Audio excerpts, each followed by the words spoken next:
Nagrada Meša Selimović za knjigu godine koju dodeljuju 37. put Večernje novosti pripala je Slobodanu Joviću za zbirku Brza pošta.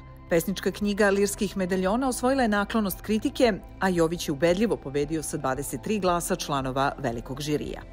Radostan sam što je moja knjiga Brza pošta osvojila nagradu Meša Selimović, što je veliki broj književnih znalaca dodijelio i predložio je za ovo visoko priznanje. Radostan sam i što nagrada po prvi put odlazi u Republiku Srpsku i eto, onako, to je neki znak da sam na dobrom putu i jedno ohrabrenje i potvrda možda mog i dosadašnjeg rada i tako.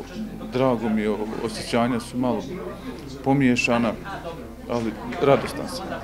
Gde ste pronašli inspiraciju za Brzu poštu?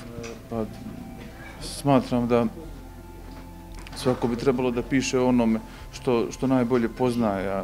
Ja se trudim da pretvorim u stihove ono što živi u mom okruženju, neki skrajnuti fenomeni, ljudi, pojave, djeca, životinje, svijet skrajnutih ljudi, marginalizovanih.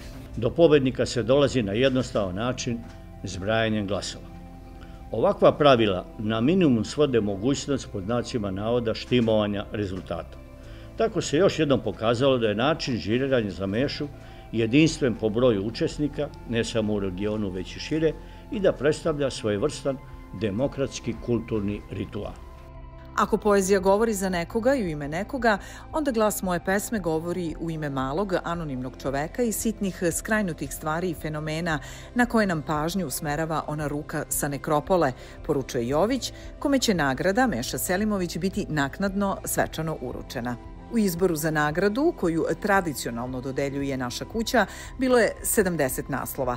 Drugo mesto dele sa po 15 glasova dve knjige, Vrste ljudi Dragana Markovića i Martin Udio Sanje Savić-Milosavljević, dok je treća Srećna voda Nenada Šaponje osvojila 12 glasova velikog žirija.